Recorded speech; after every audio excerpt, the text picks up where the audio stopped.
Mapagpalang umaga po sa ating lahat. Purihin ang Panginoon sa kanyang kabutihan. Pinag-aloban niya muli tayo ng panahon para pag-aralan ng kanyang mga salita. It's July 17, entitled Take Marriage Problems to God. Samahan niyo po ako sa ating pag-aaral. Sabi sa Mark 10 verse 6 to 7, "But from the beginning of the creation, God made them male and female. For this cause shall a man leave his father and mother, and cleave to his wife." Too often, the marriage relation is entered into without proper consideration. None should marry in uncertainty, but if they have not been properly considerate in this matter, and after marriage find themselves dissimilar in character and liable to reap unhappiness in the place of joy, let them not breathe into another's mind the fact that their marriage was unwise. So kapag ang isang pag-aasawa o itong relasyon, kapag ka pumasok ka nito at wala kang sinusundan na payo, wala kang pinapakinggan na mga disiplina, ay ito po ay nakakalungkot na pag-aasawa. Kapag ka hindi tayo nakikinig sa mga payo ng ating nakakatanda at papasok ka sa bagay na ito, hindi po magiging aprobado sa Panginoon ang pakikipagsama mo sa iyong karelasyon. Walang tamang pagko-considerate sa ganitong bagay. At malalaman mo na imbis magiging masaya ka sa iyong desisyon, ito'y kabaliktaran. Lungkot at pagod ang iyong mararanasan dahil hindi matalino ang pangunawa mo dito. Hindi tama, mali ang iyong pagdidesisyon. The evil is always increased when either the wife or the husband, finding someone who appears to be a congenial spirit, ventures to whisper to this trusted one the secrets of the married life. The very act of making known the secret confirms the existence of a condition of things that would not be at all necessary if the husband and wife love God supremely. So, kapag kayong dalawa ay purong mga mananampalataya at minamahal nyo ang Diyos more than pa sa inyong sarili, sa inyong buhay, tandaan natin na mas lalago po ang pag-ibig. At magiging masaya ka sa buhay na kapag may asawa ka. Ito po yung pinagkatiwala sa atin ng Panginoon, ang sikretong kagalakan sa loob ng pamilya. Dahil mahahawaan din po ang inyong mga anak kapag pumasok ka sa ganitong pakikipag-asawa.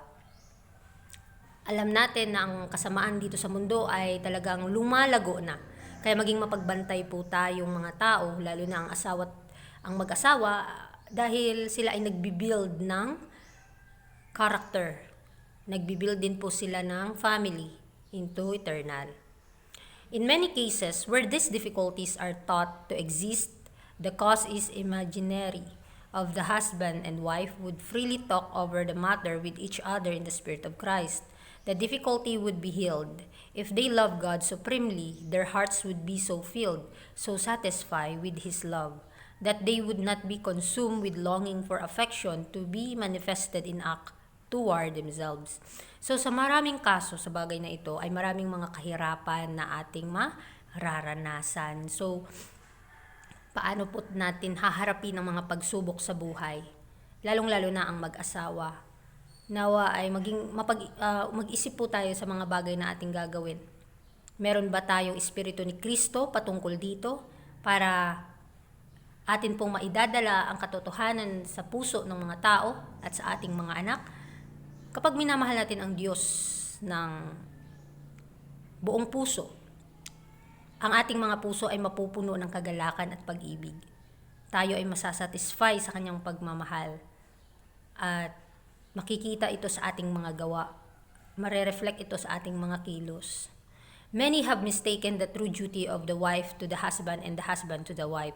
Self becomes all-absorbing and Satan has his net all ready to draw about the human soul, to get it so entangled by human imaginations that it seems impossible for human wisdom to disentangle the meshes of his finely woven snares. So maraming mga mali ang kanilang interpretasyon patungkol dito. Ano yung tunay na gawain ng asawa, nasa kanyang asawa. At nalalaman natin kapag may self-centered tayo sa ating buhay ay maghahanap ang kaaway para tayo ay mabitag sa bawat kaluluwa na ating nasasalamuha. Ang ating mga imahinasyon, ito ba ay nadudungisan sa mga maling paratang, maling mga interpretasyon sa katotohanan. Nawa ang ating mga karunungan at kaalaman ay magamit sa katalinuhan na nanggagaling sa langit, magamit sa kanyang gawain. But what human wisdom cannot do, the wisdom of God can do through the surrender of the will, the mind, the soul, the strength, the entire being to God. His providence can unite hearts in bonds that are of heavenly origin. So, ang katalinuhan ng tao ay hindi magiging karunungan sa Diyos. Except lang kung tayo ay susurrender ang ating kalooban sa Kanya, ang ating pag-iisip, ang ating kaluluwa at ating lakas, ang ating buong pagkatao sa Diyos. At ipagkakaloob niya sa atin ang probidensya na makikipagkaisa tayo sa Kanyang gawain doon sa langit. Nawa ito po ang ating ma-develop sa buhay natin. Ano ang aking desisyon? Gusto kong magbago. Gusto nating magbago. Kaya sa bawat hakbang natin bilang Kristiyano, kailangan lumago po tayo sa biyaya. But the result will not be a mere external interchange of affection, is soft and flattering words. There will be a new experience. The loom of heaven weaves with warp and woof, finer, yet more firm than those of earth. The material is not a mere tissue fabric, but a texture that will bear the wear and test of trial. Heart is bound firmly to heart in the golden chain of a love that is genuine. Ito yung resulta ng tandaan natin na ang resulta ng pagsuko sa Panginoon ay magbibigay ito ng kagalakan sa puso. Ngunit kapag sa panlabas lang na gawa, nakikita, pero ngunit hindi napapabanal ang ating mga puso, mapapansin natin ay puro mga pambubola lang ng mga salita ang ating maririnig. At hindi maganda yun. At pasalamat tayo sa Panginoon dahil may ginagamit na mga tao na para makita ano nga talaga ang dapat nating gawin. Ano pa ang ating kahinaan. Idulog natin sa Panginoon, makig-reason out tayo sa Panginoon. Ano ang dapat nating gawin para mapaglingkuran siya ng tama. Dahil sa ating mga sarili, mahirap mga kapatid. Ngunit wala pong imposible sa Panginoon. We know na mababago talaga tayo kapag gustong-gusto nating magbago. Ang mga bagay na ito ay isa po itong mahasa sa ating buhay. Kahit nga si Kristo ay walang kasalanan, di ba? Nagsakripisyo siya. Siya ang ating halimbawa. How much more sa atin, tayo, kailangan na i-google po natin ang ating oras sa panalangin, sa pagme-meditate, kausapin ang Panginoon sa dapat nating gawin upang ipaunawa sa atin ang Panginoon kung ano ang dapat nating susundin. Ang kalooban niya ba ay patuloy ba nating sinusunod? O meron nga sarili tayong hangarin? Kaya kinakailangan na